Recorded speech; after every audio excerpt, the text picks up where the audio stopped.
नमस्कार विद्यार्थी मित्रांनो, मी प्राध्यापक लोकेश तायडे आणि आपल्या सर्वांचं आजच्या व्हिडिओमध्ये स्वागत करतो.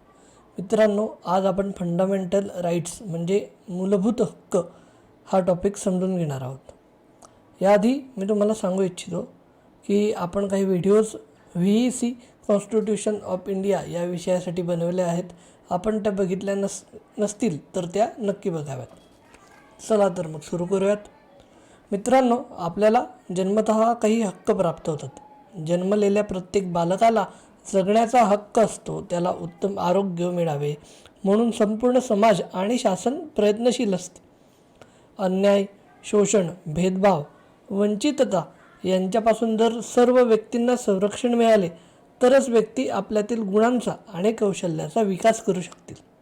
स्वतःच्या आणि संपूर्ण लोकसमूहाच्या विकासासाठी पोषक परिस्थितीची मागणी करणे आणि त्यासाठी आग्रह धरणे म्हणजे हक्क मागणे होय.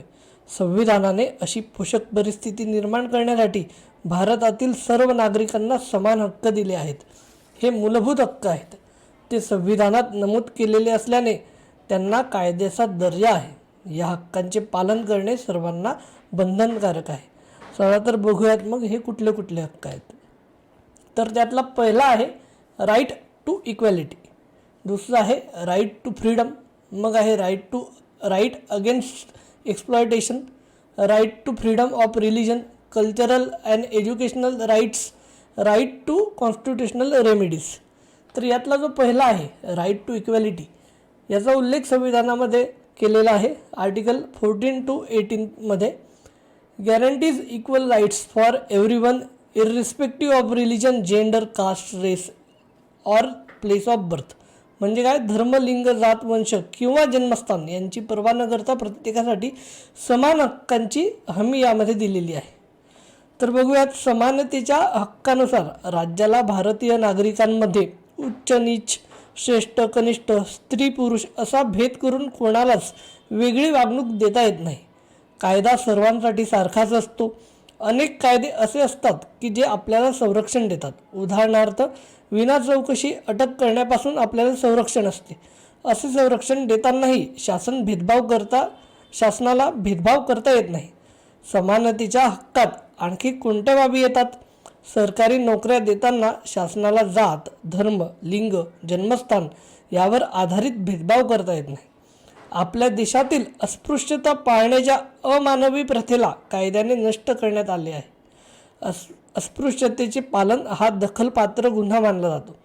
भारतीय समाजात समता निर्माण करण्यासाठी या प्रथेचे निर्मूलन केले आहे.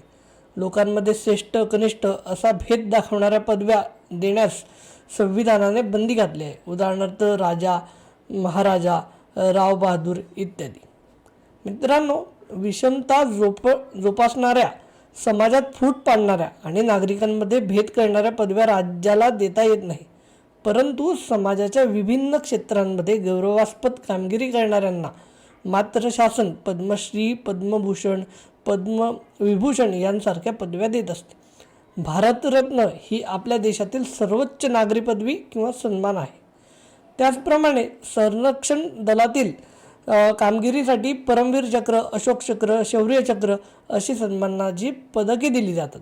अशा पदव्यांमुळे अनेक अन्य नागरिकांना नसलेले किंवा कुठलेही खास अधिकार, विशेष अधिकार त्या व्यक्तींना मिळत नाही, परंतु त्यांच्या कामगिरीचा गौरव अशा पदव्या देऊन करण्यात येतो. यानंतर पुढे बघूयात, पुढचा हक्क आहे राईट टू फ्रीडम. याचा उल्लेख 19 to 22 आर्टिकलमध्ये केलेला आहे. तर मित्रांनो, याला म्हणतात स्वातंत्र्याचा हक्क. तर यामध्ये पहिला आहे फ्रीडम ऑफ स्पीच. प्रत्येक नागरिकाला भाषणाचा किंवा बोलण्याचा अधिकार आहे. फ्रीडम ऑफ एक्सप्रेशन म्हणजे अभिव्यक्ती स्वातंत्र्य आहे. यानंतर freedom of assembly without arms म्हणजे शांततापूर्ण एकत्र येऊ शकता तुम्ही आणि त्यामध्ये तुमच्या हातामध्ये शस्त्र जे आहे त्यावर बंदी आहे. म्हणजे ते तुम्ही सोबत घेऊन कुठेही जमाव करू शकत नाही. त्यानंतर आहे फ्रीडम ऑफ असोसिएशन म्हणजे तुम्हाला संस्था किंवा संघटना स्थापन करण्याचे स्वातंत्र्य आहे. Freedom to reside any part of the country म्हणजे भारताच्या प्रदेशात कुठेही वास्तव्य करण्याचे तुम्हाला स्वातंत्र्य आहे. आणि त्यानंतर आहे freedom to practise any profession, म्हणजे आपल्या आवडीचा उद्योग व्यवसाय करण्याचे स्वातंत्र्य यामध्ये देण्यात आलेले आहे. पुढे बघूयात राईट अगेन्स्ट एक्सप्लॉयटेशन, याचा उल्लेख आहे आर्टिकल 23 to 24 मध्ये. तर मित्रांनो, हा जो हक्क आहे हा आहे शोषणाविरुद्धचा हक्क. शोषण थांबवण्यासाठी किंवा शोषणाला बळी न पडण्याचा, आपले शोषण किंवा पिळवणूक न होऊ देण्याचा हक्क म्हणजे शोषणाविरुद्धचा हक्क आहे. संविधानाने एकीकडे शोषणाविरुद्धच्या हक्कातून पिळवणुकीच्या सर्व प्रकारांवर बंदी घातली आहे, तर त्याच वेळी दुसरीकडे बालकांचे शोषण थांबवण्यासाठी विशेष तरतूद देखील केली आहे. त्यानुसार 14 वर्षाखालील बालकांना धोक्याच्या ठिकाणी कामावर ठेवण्यास मज्जाव केलेला आहे. कारखाने, खाणी यांसारख्या ठिकाणी बालकांची नेमणूक करून त्यांच्याकडून काम करून घेता येत नाही. वेठबिगारी किंवा सक्तीने एखाद्या व्यक्तीकडून तिची इच्छा नसताना काम करून घेणे, काही व्यक्तींना एखाद्या गुलामासारखे वागवणे, त्यांना कामाचा योग्य तो मोबदला न देणे, त्यांच्याकडून अतिशय कष्ट करून घेणे, त्यांची उपासमार करणे किंवा त्यांच्यावर जुलूम जबरदस्ती करणे हे शोषणाचे काही प्रकार आहेत. शोषण साधारणतः महिला, बालके, दुर्बल समाजघटक आणि सत्ताहीन लोकांचे होते. कोणत्याही प्रकारचे शोषण असो त्याविरुद्ध उभे राहण्याचा आपल्याला हक्क यातनं देण्यात आलेला आहे. यानंतर पुढे आहे right to freedom of religion, म्हणजे धार्मिक स्वातंत्र्याचा हक्क देण्यात आलेला आहे. बघा, भारत हे एक जगातील महत्त्वाचे धर्मनिरपेक्ष राष्ट्र आहे, हे आपल्याला माहितीच आहे. मागील काही वर्षांमध्ये आपण लहानपणी देखील याचा अभ्यास केला असेल, परंतु त्यासंबंधी संविधानात काय लिहिले आहे हे जाणून घेण्याची तुम्हाला उत्सुकता असेल. तर बघा मित्रांनो, त्यानुसार भारतातील प्रत्येक नागरिकाला कोणत्याही धर्माची उपासना करण्याचे आणि धार्मिक कारणांसाठी संस्था स्थापन करण्याचे हक्क देण्यात आलेले आहे. धार्मिक स्वातंत्र्याचा हक्क आणखी व्यापक करण्यासाठी संविधानाने धार्मिक बाबतीत 2 बाबींना परवानगी दिली नाही. त्यातली पहिली आहे, ज्या कराचा उपयोग विशिष्ट धर्माला प्रोत्साहन देण्यासाठी केला जाईल असे कर शासनाला लादता येणार नाही. थोडक्यात धार्मिक कर लादण्यावर संविधान प्रतिबंध करते, म्हणजे मनाई करते त्यासाठी. दुसरं आहे, आणि त्यामध्ये शासनाची आर्थिक मदत घेणाऱ्या शैक्षणिक संस्थांमध्ये धार्मिक शिक्षण सक्तीचे करता येणार नाही. असे त्याच्यामध्ये 2 गोष्टी दिलेल्या आहेत. यानंतर पुढे बघूयात, तो आहे कल्चरल अँड एज्युकेशनल राईट्स. तर सांस्कृतिक आणि शैक्षणिक हक्क आपण आता बघणार आहोत. सण, उत्सव, आहार आणि जीवनपद्धती याबाबत आपल्या देशात फार विविधता आहे, हे आपण बघतो. तुम्ही लग्न समारंभ पाहिले असतील तर तुम्हाला त्यातील वेगळेपण जाणवेल. या सर्व बाबी त्या लोकसमूहाच्या संस्कृतीचा भाग असतो. आपल्या संविधानाने विविध लोकसमूहांना आपापला सांस्कृतिक वेगळेपणा जतन करण्याचा हक्क दिलेला आहे. त्यानुसार आपली भाषा, लिपी, साहित्य यांचे जतन तर करता येतेच, पण त्याचबरोबर त्यांच्या संवर्धनासाठी प्रयत्न देखील करता येतो. भाषेच्या विकासासाठी संस्था स्थापन करता येतात. यानंतर आपण पुढे बघूयात, तो आहे राईट टू कॉन्स्टिट्युशनल रेमेडीज, म्हणजे संविधानात्मक उपाययोजनांचा हक्क. बघा, हक्कांचा भंग झाल्यास न्यायालयाकडे दाद मागण्याचा हक्क हा सुद्धा एक मूलभूत हक्क आहे. त्याला संविधानात्मक उपाययोजनांचा हक्क असे म्हणतात. याचा अर्थ असा की हक्कभंगाद्वारे न्यायालयाकडे दाद मागण्याची आणि त्याविषयीची तरतूद ही संविधानानेच केली आहे. त्यानुसार न्यायालयालाही हक्कांचे संरक्षण करणे बंधनकारक ठरते.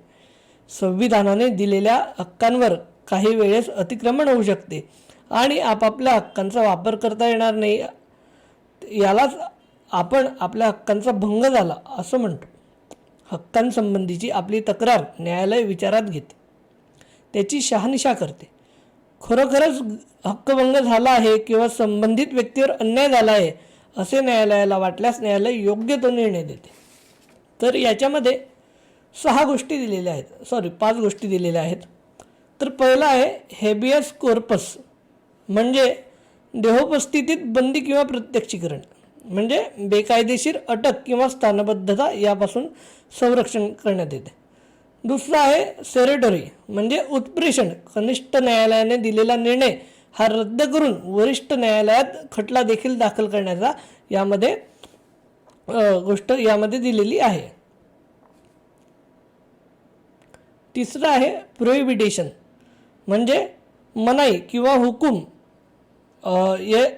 या संदर्भात प्रतिषेध व्यक्त करण्यात येतो.